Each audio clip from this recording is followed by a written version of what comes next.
So we stated this here is a session for mobile devices and the common issues overall. Mobile devices are becoming more and more readily available for all types of users. No longer the big wigs or the whales, depending how you like to call them, are the ones that have these things. Clients are likely to have a mobile device to provide them with their company's resources. Additionally, clients may use their personal mobile device to access actual company information and accomplish work related tasks. Clients will seek your assistance with a variety of mobile devices.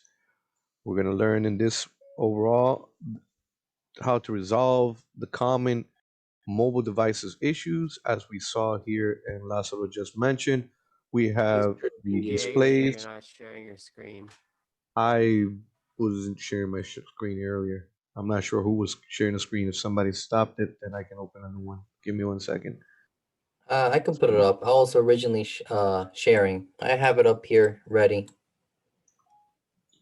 Sorry about that. I didn't notice. Put it Okay. back on. All set up. Let me know when you need to move.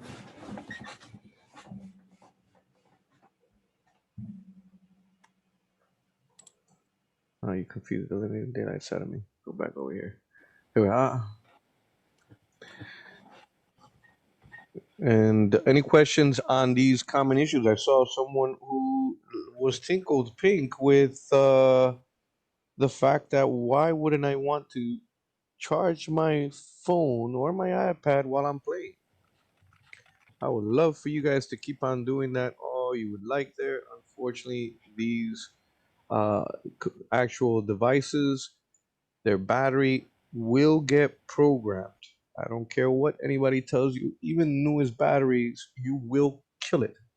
You're basically, these are not like your laptops. Your laptop can be plugged in.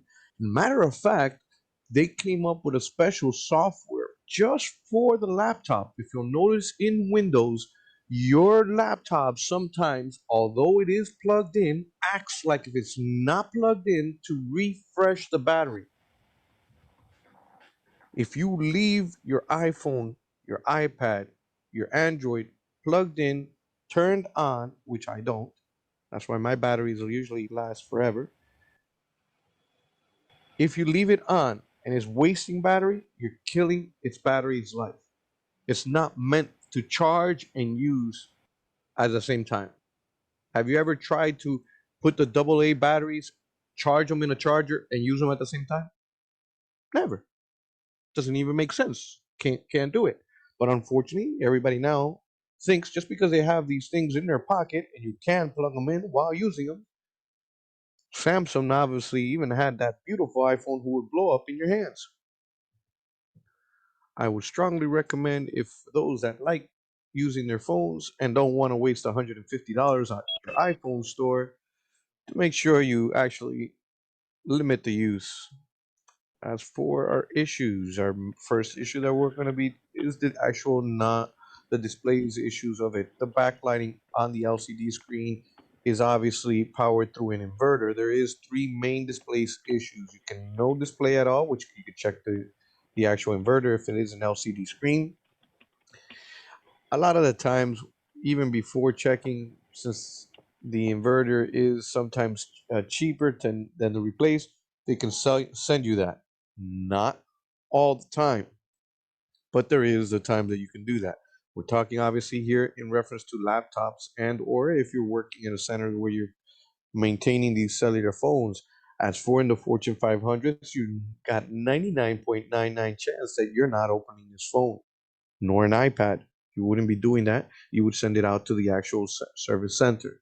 Next here is the actual dim display where it's caused obviously by the backlight or the inverter going out.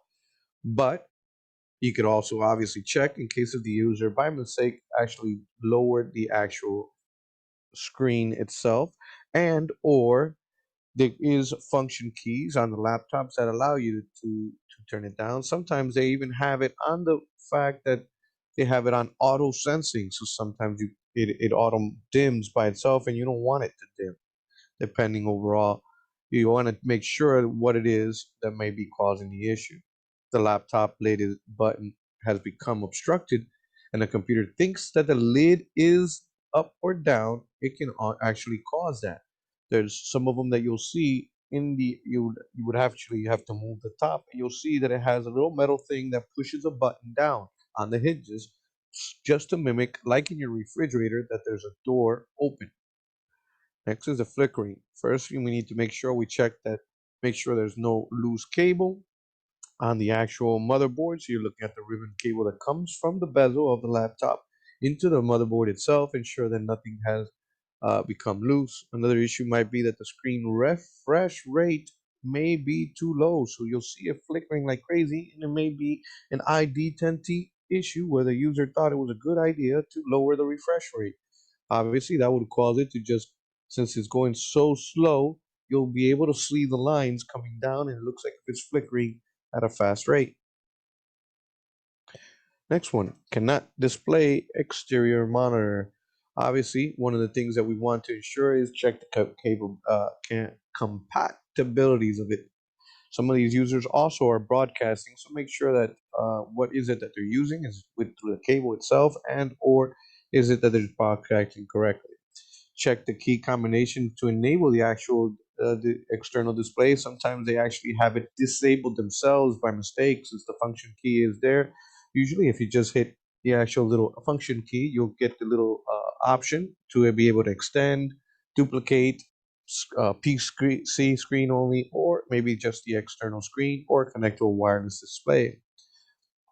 Usually that function key will be able to facilitate the process, and or if you hit the Windows key with the P, it should bring up the dialog box. Questions or doubts? How would you check Mhm. the I'm inverter? sorry? Like I stated before, the inverter would be something inside. In reference to these things, usually you yourself, unless if you're in that service center to do that, you wouldn't be opening up most of these laptop cases to go and actually mess with it. As for checking for it through the actual software, the function keys allow you to go ahead and brighten up the display or lower the display. I'm sorry, the brightness. Sorry about that. You could also Okay. check and verify if it is easier to see. It could be that they're outside. Some of these things they do have auto sense, and then it just dims it too much, or they might have put it in some of these mobile devices. They put it in very power saving mode, which it won't allow it to be that bright. Or worst case scenario could be that the battery itself is about to die, so it's going into low power mode and causing this. So there is a plethora of things that can cause that. Any other questions in reference to the DIM or the external monitor? Sticky keys. This is famous. People love to drink around their keyboard. It's the only reason why you should have a sticky key. Literally, I've seen sometimes a staple or sometimes a little bit of the dust makes it a little bit sticky. If you're doing maintenance with the air, pressurized air, it'll take out the air. I'm sorry, the air will actually push out all that dust and stuff if you're actually doing that type of maintenance. But in the newest keyboards, these keyboards are not like the old keyboards where stuff can actually get into those little holes. So if it's getting sticky, it's most likely the user himself is either worn it out or they're just not in proper use. Usually, the easiest way is to either replace it itself, if it is on the laptop inside, and or attach an external keyboard to be able to facilitate the process. Depending on which one is allowed, sometimes the company won't even pay for another extra in won't pay for the keyboard if they have to go pay for it. They'll just make the user do an external one or pay for it themselves to get it replaced. Questions or doubts?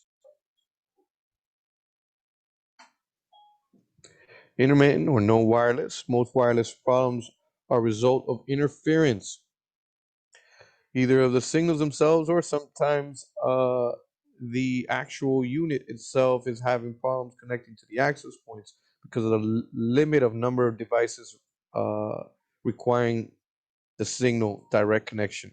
And sometimes most access points have a limit of how many devices can connect to it. At the same time, check the wireless antenna in your actual laptop lid to make sure that it's seated correctly. If you see that you're unable to get to any wireless at all, there is a little the antenna itself that's in the bezel. It connects to the motherboard itself. So you release the screws, take off the cover from the case, and usually near the hinges on the top is where that cable comes into play. Another thing that we should check before even opening it up, it could be that they actually just went and hit the little button. Make sure that we check the wireless button that it is actually on. If not, locate, as I said, the antenna wire behind the actual lid and connect it to back to the motherboard if it's loose. Questions or doubts?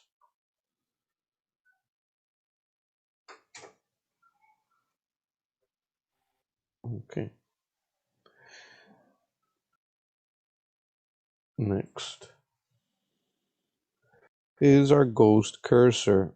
Now, be careful. A ghost cursor could be caused by the actual user unless they changed it in Windows. Now, remember this ghost cursor that Windows has a feature so it actually on purpose creates this ghost pattern. One, check if it's that. Two, it could be though a faulty trackpad or that the unit itself is overheating and that's why you see the actual trail when it comes to the actual ghost on the cursor. Set the laptop into hibernation or sleep when the lid closes. This will prevent the ghost cursor since most devices vent through the keyboard will lock in heat if the lid is closed. One of the things that we want to be careful is hibernation, as fact that a lot of people don't know what that means. Does anyone know what's the difference between a hibernation and a sleep? I'm not sure if they still offer hibernation. Sleep is to, I guess, put everything into the low function to conserve battery. And hibernation is, I guess, it saves everything that was in place, and I guess it used more RAM for when You're it very powers close. off. Yeah, you're very close. But if we think about it real hard, RAM is what? You're very close to the Yeah, the answer. memory. It's just memory, right? So as soon as I turn it off, it's gonna die. So where would it store this if it was long term information that you're talking about? Where's your long term? What is your long term storage?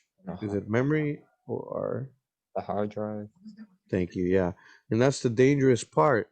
Some people do not realize, as you just stated, it will take the entire Windows, everything that's opened, everything that you're using, and create technically speaking, an image of this information and shut down completely. Turns the battery off.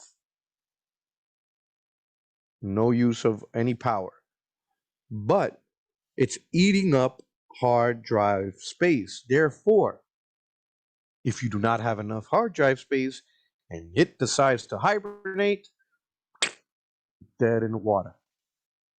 So very careful with hibernation. A lot of people didn't know that it actually did that, and didn't have that much space left, and then they chose to hibernate, and then it hibernated all right. Didn't want to wake up after that, but it hibernated. As for sleep, as you said, it's just that. It's just technically turns off the hard drives and the majority of stuff to consume power, but it doesn't turn off. It stays still on. Thank you. As for being able to fix the issues with the trackpad, usually that is an easy fix with updating the drivers itself. If either of those solutions do not work, disable the actual touchpad itself and just use an actual external mouse is one of the best things you can do. Pointer drift. This is where the cursor is slowly drifting across the screen on its own. on its own accord. I haven't decided to do anything, and it is just going across. Change the settings of in the display if multiple monitors are being used. That sometimes causes that. It gets confused. Otherwise, it could be the software issue or a user issue since the trackpad is very sensitive. And it could be that they have something on it itself. For instance, right now, I'm not touching it, but I put a actual uh, cable right here, a pencil or a cable on top of this little pad, and it just all of a sudden started moving it. A lot of the times, also the palm creates issues, and they're not aware that their palm is actually touching it. Questions, doubts?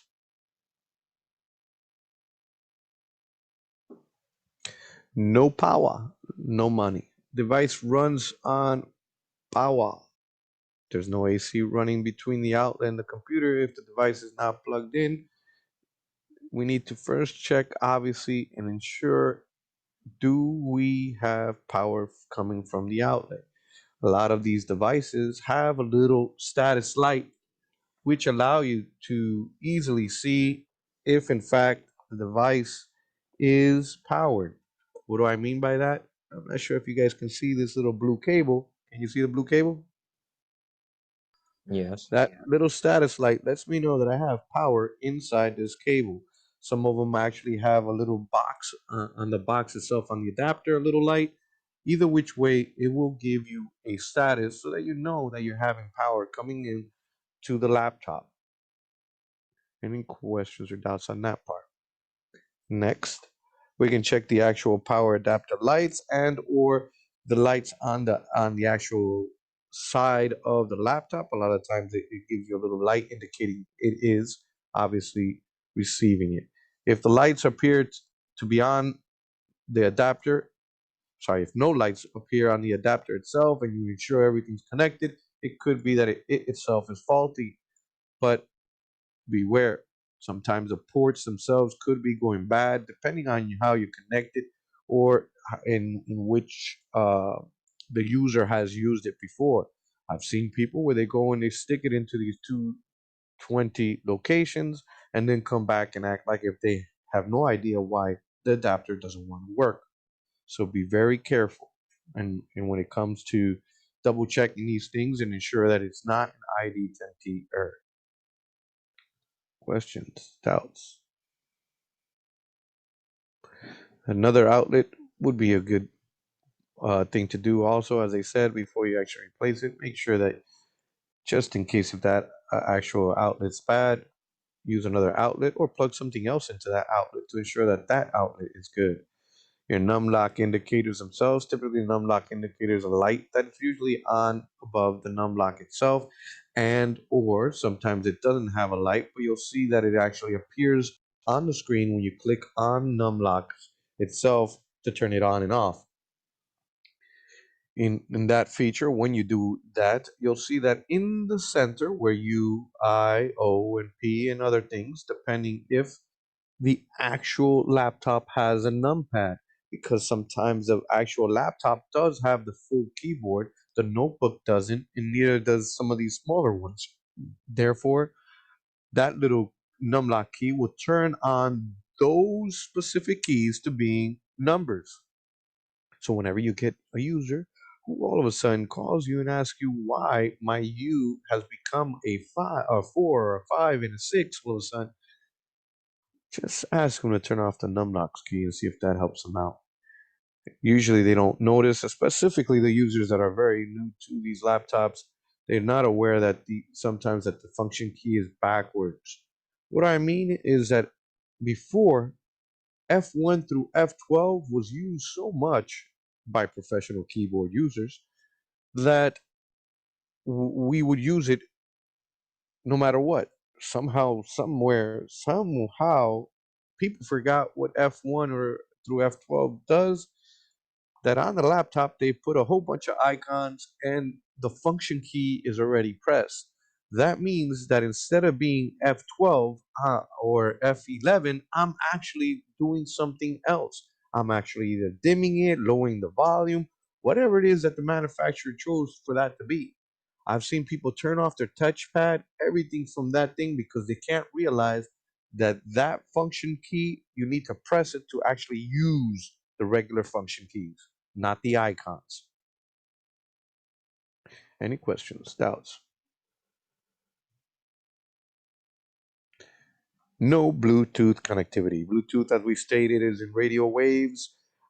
Usually it is through a pairing, so therefore make sure that both your device that you want to connect to and the actual mobile device that you're using to sync are both have the actual Bluetooth enabled and that they're actually able to see each other. Sometimes these devices are made to block and not allow anybody to see them. Therefore, you wouldn't be able to connect to the other one. As in all cases, there is usually a little function key with a function button that you'll see with an icon that looks like an antenna or radio or something like that. Usually that one will allow you to mess with the Wi-Fi or any other type of wireless settings that you have on your actual computer. If this doesn't work, then obviously the only other choice, if we have tested everything, ensure that everything correctly okay, would be to replace the actual antenna itself. Very few people, again, mess with these things. Questions, doubts? Next, touchscreen issues. This is very, very usual thing, especially on the older phones with the capacitive, not, I'm sorry, the older phones with the resistive, sorry. Capacitive screens are nowadays are much more user friendly to say the least. Either which way, sometimes these things get locked, they won't respond. The easy and usual thing is obviously to restart the device like anything, turn off the computer, turn it on again, see if it actually starts responding. If the user allows the screen to get cracked, 9 out of 10 times, then they mess up the actual touch screen sensor. So they will go getting false readings on it. And since it's cracked, water gets in. Therefore, it will cause problems. A lot of these things also have now the actual multiple gestures, which allow you to do simultaneous resizing, pinch, squeeze, God only knows, swipe up, swipe sideways, every which way. So some of them have their own built-in diagnostics to make sure that the screen is doing okay and to be able to test and ensure that all the features are necessary are working correctly. A lot of the times, as I said, you may not be the one fixing it, but you would be the one diagnosing it and then sending it out to the proper service center when it applies. Questions or doubts? Apps not loading. Apps are available through the purchase, either the website or the actual store. Obviously, Google allows you to install from unknown sources. As for Apple, unless if you jailbreak it, you will not allow you to. After you purchase the app and download it, it will install on your actual device. One of the problems users may experience is that the app may not load after downloading it. Usually, a simple solution is to check if the program actually did download. If not, just maybe download or re-download the app again to actually try to reinstall it. If the app downloaded but is not installed or unload, try maybe a simple thing as restarting it. Sometimes you didn't notice and maybe it says that it requires a restart to be able to start using it, and or something stuck, and usually that unsticks it. Otherwise, you would have to uninstall and attempt to reinstall itself. Too much data usage overall is another issue, that apps is using too much data and it's running in the background. And sometimes, as we stated, a lot of these things have so much space in there, or minimum space. Specifically, your iOS phones don't have any way of you actually expanding the memory in there. What you bought is what you get. Sometimes, at the same time, if they're using too much of your actual data, when it comes to your phone data, you want to ensure that you limit the use to be only over the Wi-Fi so that you don't pay over the yin yang if you're paying for your data. If you're unlimited like me, you don't care and you let it run however it can. As for slow performance, when Over time, systems performance can increase by freezing up the RAM space. Deleting apps can obviously help us with this, and programs sometimes just have malicious software or malware that's in there that's causing this. One of the things that we can do, especially on the Windows ones, is try defragging the system itself. It will clean up space and it will rearrange Humpty Dumpty, put them back again, and hopefully everything's now that's in a certain order and it's all in close clusters to each other. It'll obviously run much faster if it is a regular hard drive compared to an SSD drive, which most likely doesn't require defragging. Check the system for possibility of upgrading the RAM or hard drive if necessary. Update the system. Use msconfig to disable programs that are starting when the device powers on. The reason is because of the fact that anything that is in boot up inside these things, when they first start up, it eats up RAM. And it eats up resources like a mother in the background. Therefore, disabling any unused or wanted usual programs. One example would be, for instance, Teams or Facebook for some stupid reason. Every time, because you decided to install Facebook on your computer, every time you log on, Facebook, the app, turns on. Or God only knows what other app you decided to install in there. If it's Teams, if it's there's a plenty of them. These antiviruses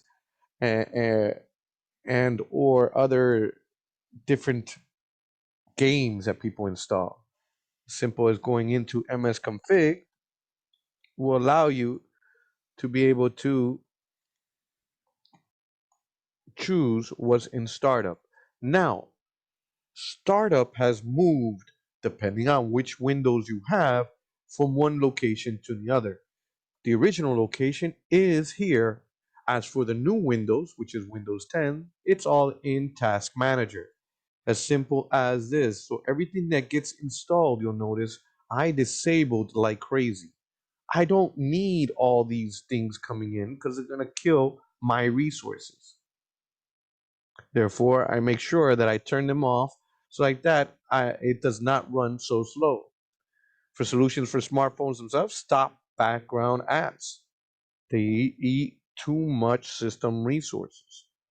Update your programs themselves and turn off background services that always runs, including Google services, maps, and drives and stuff like that. That usually helps. Freezing. Usually that happens to people who are in Washington. But here, us in Miami, nice and warm. But for your computer, if the device itself is completely frozen, do not stick it into the microwave to unfreeze it. That doesn't work. Do a hard boot system. And what does that mean on your actual iOS and or your Android? There is a button combination to actually force it to reboot, and or just like in a regular computer on a laptop, or a notebook or whatever it is that you have. If you hold it down, the power button for a limited amount of time, it will force it to shut down. This is because it's frozen. It's not reacting. It doesn't want to shut down in normal way. It doesn't want to react. There we would then do a hard boot. Those are dangerous. If anyone that knows anything about cars and stick shift, you can actually start your car by pushing it and slamming it right into first, and boom, you got no battery, but you were able to turn on the car.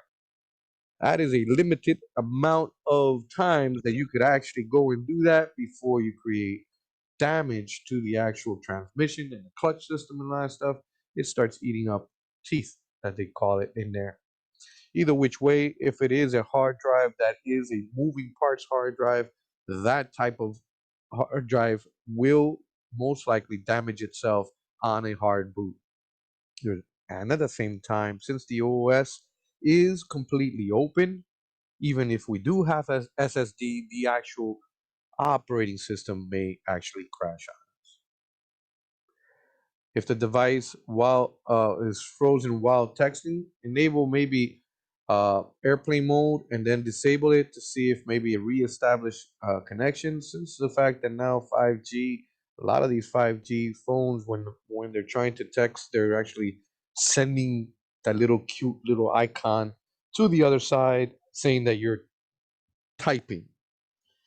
At the same time, any other applications and that smart stuff with 5G is going on.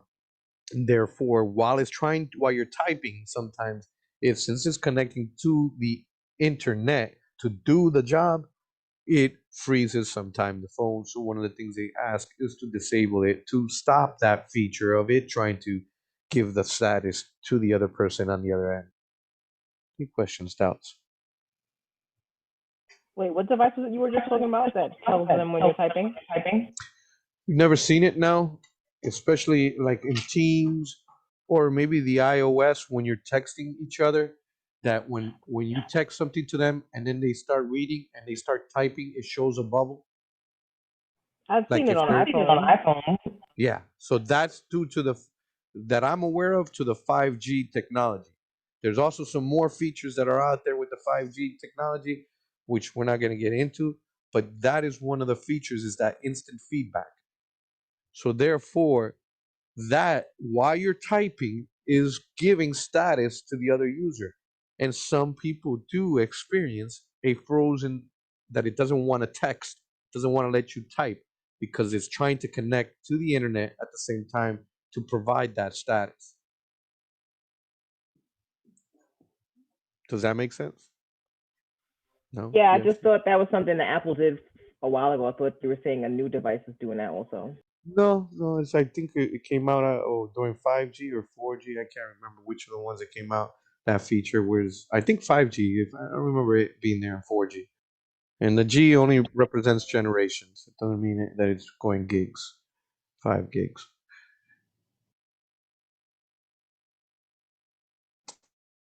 Unable to actually decrypt an email. Obviously, as we know, S-MIME can be a major corporate with this. Since the emails is through a browser on the mobile device, it can be actually challenging itself if it's not kept up to date, if it doesn't have the certificate, and depending on the actual uh, way that you connect to the given network. If it is Google or if it is iOS, email, that's usually on their cloud and it's much easier. But when you're talking about some of these Fortune 500s who are using an actual exchange server, there you may have issues with the person connecting and or having a good certification. A lot of times you might have to uninstall and reinstall the third party application where they're actually VPN into their own networks, or they might just have to actually uninstall or reinstall the actual application itself that's doing the mail. Questions or doubts? Everyone knows what the smart card is?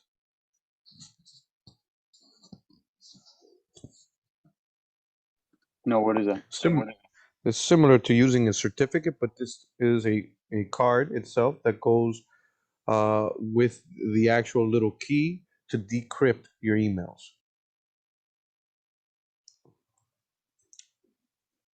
That's Okay. used obviously with high-end security. That's not usual.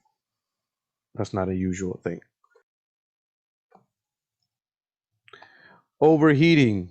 Issues obviously arise when you don't let it breathe. You'll be surprised how many people will grab a pillow, and I wish I could do it to them, and smother their actual laptops.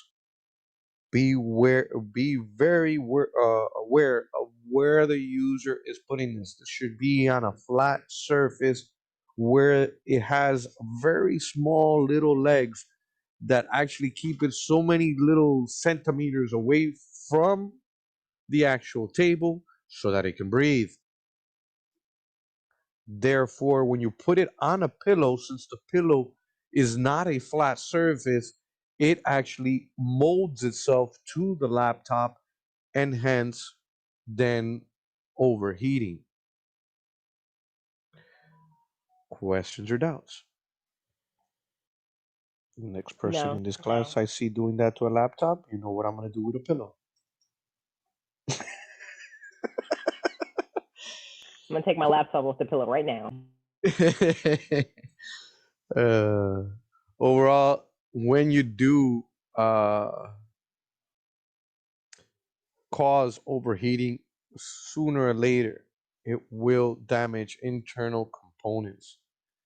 At the same time, we want to make sure whenever we're vacuuming these devices, we do it with a specialized vacuum, as for we could damage anything inside of it. And as you see, what does it say here? What's the last sentence here, anyone? Reduce the device use while charging cycle is being performed. This will, one, for sure, keep it cooler, and two, allow your battery's life to be longer. If you don't believe me, ask my son, who it costed me $150 later for him to actually listen and no longer do that to his iPad. His iPad, brand new iPad, in 6 months, battery was dead and not taking any charge because he was force charging it. Next, GPS not functioning. If the location service does not appear to be working even after you restart it, well, make sure, one, that the location services is enabled. Hopefully it is.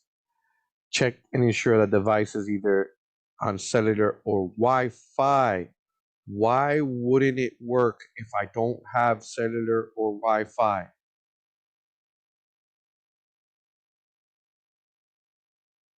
Just doesn't make sense, This is right? the airplane mode. It needs it, right? Well, Wi-Fi and cellular, am I triangulating with that? No, I'm triangulating with the satellites, and that's GPS, Global Positioning Satellite. That's a different radio. But why do I need to make sure that my cellular and my Wi-Fi is enabled, if you guys remember what he does? So GPS does what for me? It gives me a longitude and a latitude. Gives me numbers. Now my cellular or my Wi-Fi correlates those numbers to a point on the map. So therefore, it needs both to be able to figure out where in this Google map are you, because it doesn't have the map inside your phone. It updates itself by grabbing. Could you imagine? It's impossible. I don't know if you guys ever saw TomTom or ever owned a TomTom. Usually they only give you the map of where you are. I remember way back when it used to only be like Florida or Southeast. That's how big these things were. Well, they still are. So they can't get, they won't give you the whole map. It only downloads that given area and it correlates it to the screen. Another one that's pretty interesting, and I always thought it was true, is the UV protection. It actually sometimes, and a lot of these tinted windows will actually prevent you from getting a clear satellite signal. Usually then you might want to put it somewhere close to the front of the car, which usually the front screen doesn't have the thick tints. Questions or doubts?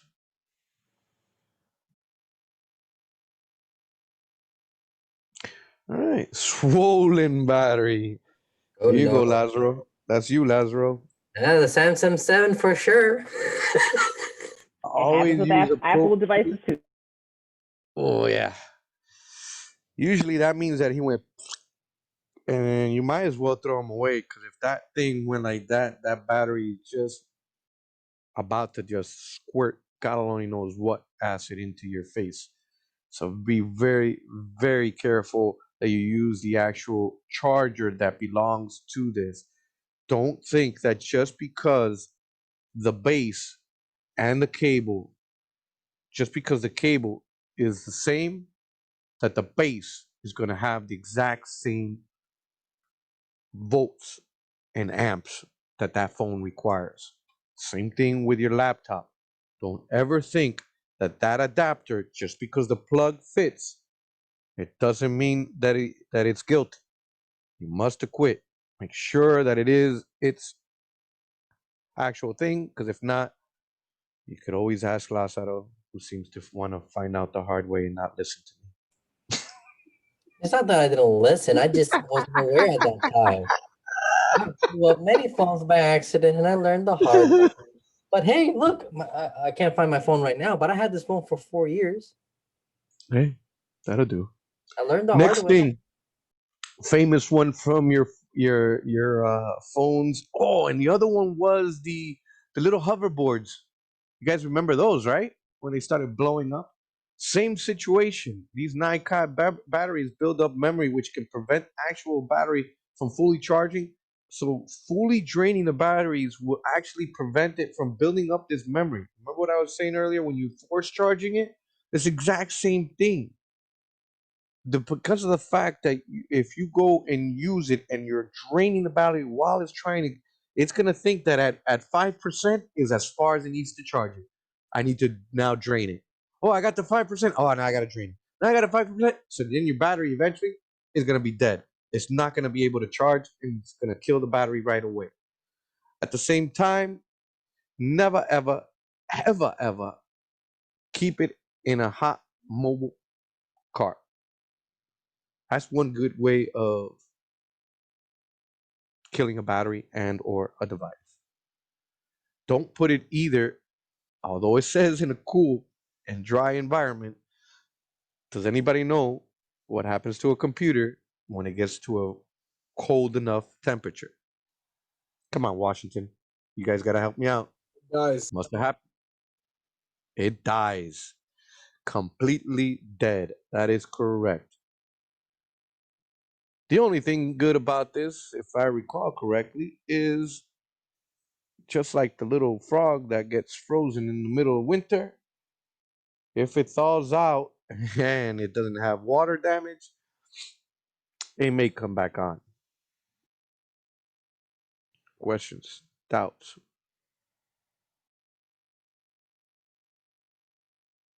And don't put it in the microwave.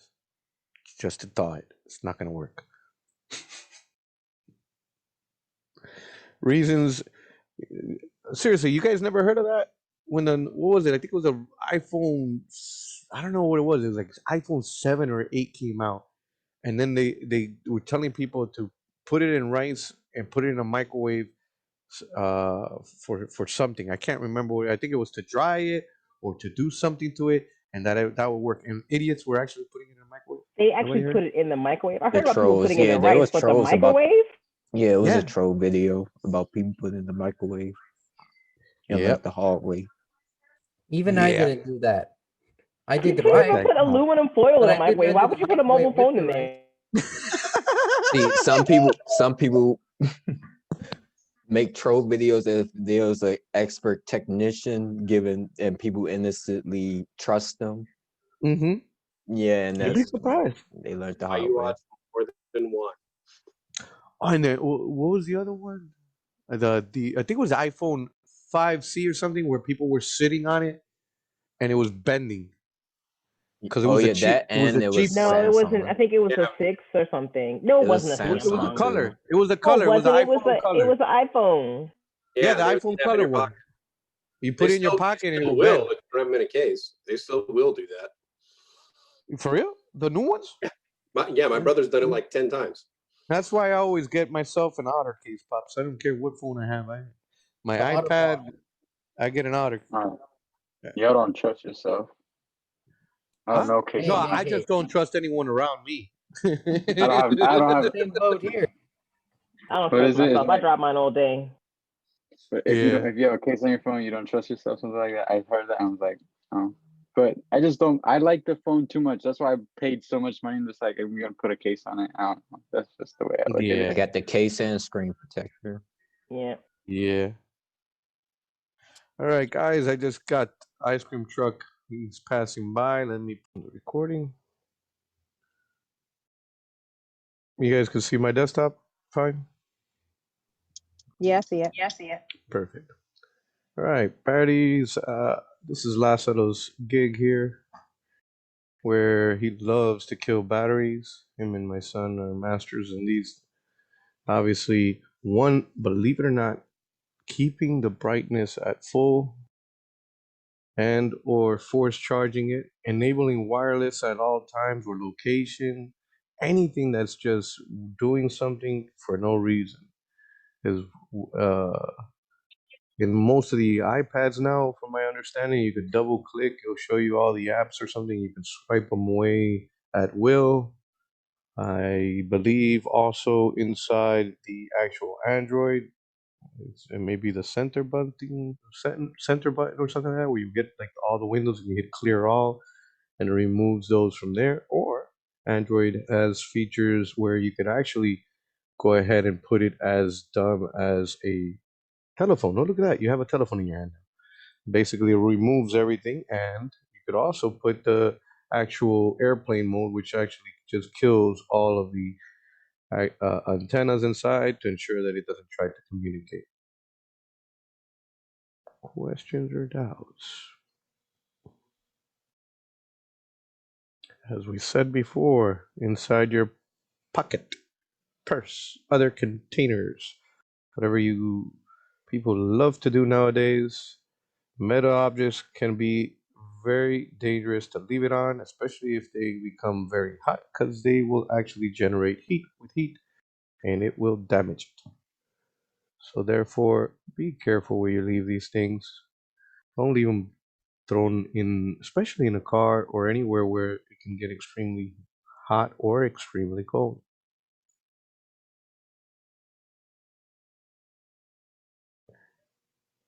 Here we are.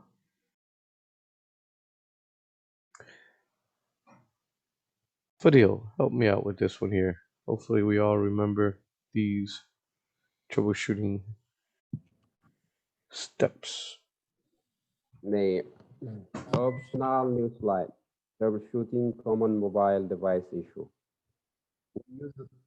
We use the same troubleshooting theory whether we are troubleshooting desktop or mobile device. 1.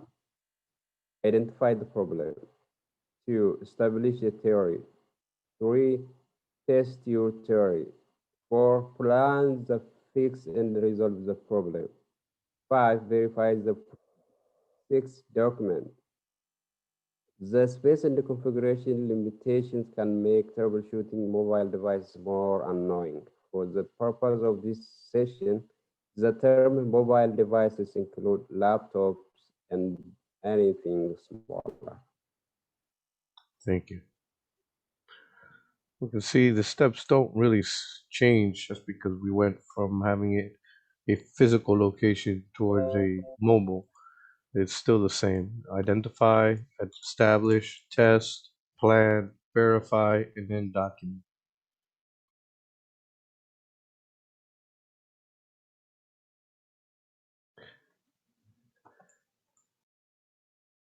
I think we already didn't we already go over I think they added these slides here, the no display, make sure the computer's turned on. I could have sworn we had this earlier. Skip this one and we'll go right to the objectives. Summing up the objectives. There you go. All right, thank you. They just added 1 points. Okay. So I think I hand it to you here before we finish it and wrapping it up. Is there an activity or? Yeah, we can go ahead and start the recording, and then we can do a quick activity, which is kind of a review. All right. Okay, thank you. So at this point, hopefully we will be able to identify the common issues that users experience with mobile devices, describe how likely and common issues are, as mobile devices, we stated, are becoming more and more readily available for all types of users. So we have to be able to be ready to support them in any given scenario, be in the corporate world with the companies and or just if they want to help if you're working on Best Buy as one of their little blue team or whatever they call it. As much as it wrote, if anyone has any questions or concerns, please let us know now. All right, let's stop the recording.